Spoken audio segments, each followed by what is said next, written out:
कि कौन पार पा सकता है। मतलब इतनी विशाल वाहिनी है, इतनी विशाल सेना है कि जिसका वर्णन करना बड़ा कठिन है। उसमें क्या कर रहे हैं, गर्जई बानर भालू अपारा, उसमें अपरिमित जो बानर भालू हैं वो गर्जना कर रहे हैं, जोर से गर्जना कर रहे हैं। नख आयुध गिरि पादपधारी, उनके नख ही आयुध हैं और उन्होंने पर्वतों की चट्टानें, पादप, वृक्ष इत्यादि धारण कर रखे हैं।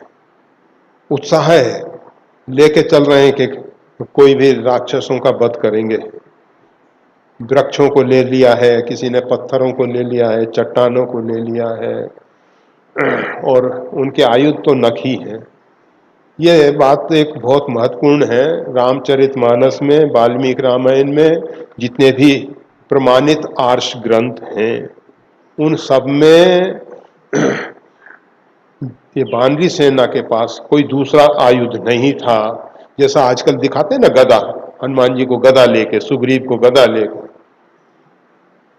नहीं, ऐसा नहीं है। हनुमान जी ने कहीं गदा का प्रयोग नहीं किया। ये प्रमाणित ग्रंथों की हम बात करते हैं।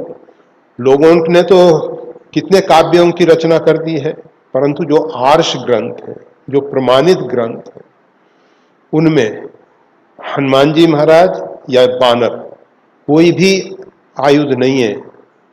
नख आयुध गिरि पादपधारी, बस इनके नख ही आयुध थे।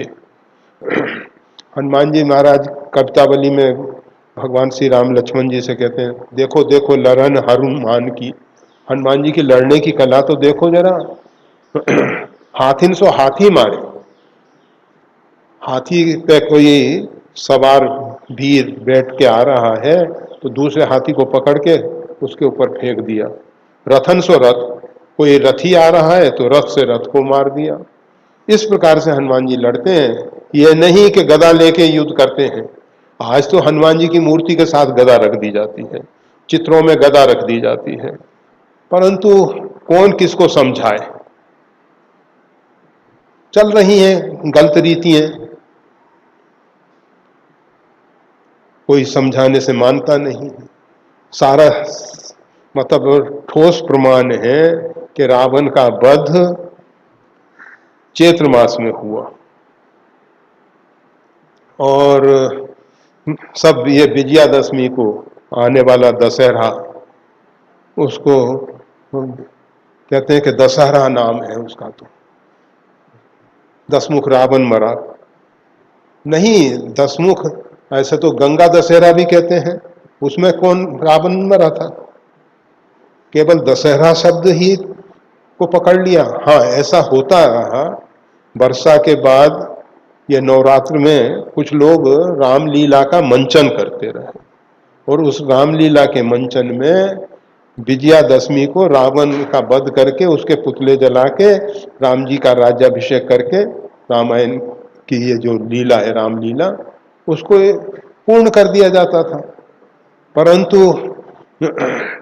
अनेक इसके ठोस प्रमाण है कि पहले तो युद्ध वर्षा ऋतु में होने का प्रश्न ही नहीं है। सीता शोध के लिए वानर सेना वर्षा विगत, वर्षा के बाद गई है और 1 महीने की अवधि में उनको समाचार लेकर लौटना था। अवधि पूरी होने के बाद हनुमान जी इत्यादि आए हैं, फिर भगवान श्री राम सेना को लेके गए हैं। 56 दिन तक युद्ध चला है और उसमें 27 दिन राम रावण युद्ध चला है। तो ये सब ठोस प्रमाण है। तो फिर वर्षा ऋतु कैसे आ जाएगी, और वर्षा में युद्ध का कोई औचित्य भी नहीं समझ में आता। जो भी है, जैसा भी है, तो सब मिला के 14 वर्ष की अवधि, राम जी का वनवास कब हुआ, चैत्र मास में। 14 वर्ष की अवधि पूरी कब होगी, चैत्र मास में। रावण के वध के बाद भगवान ने कहा कि अब 3 दिन शेष रह गए हैं, मेरे को श्री अयोध्या शीघ्र पहुंचना है। रावण का वध चैत्र मास में हुआ, परंतु अब कौन किसको समझाए। मतलब इस प्रकार की रूढ़ियां बन जाती हैं समाज में, गलत रूढ़ियां बन जाती हैं और लोग उनका अनुसरण करते रहते हैं। कहते हैं कि नहीं नहीं, हनुमान जी तो गदा रखते थे। अब बताओ कौन इनसे टक्कर ले, कौन इनसे संघर्ष करने जाए। साच कहे तो मारन धावे, झूठ कहे जगपति आना। कबीर साहब ने कहा हम सत्य कहते हैं तो लोग मारने को दौड़ते हैं और झूठ पे लोग विश्वास करते हैं।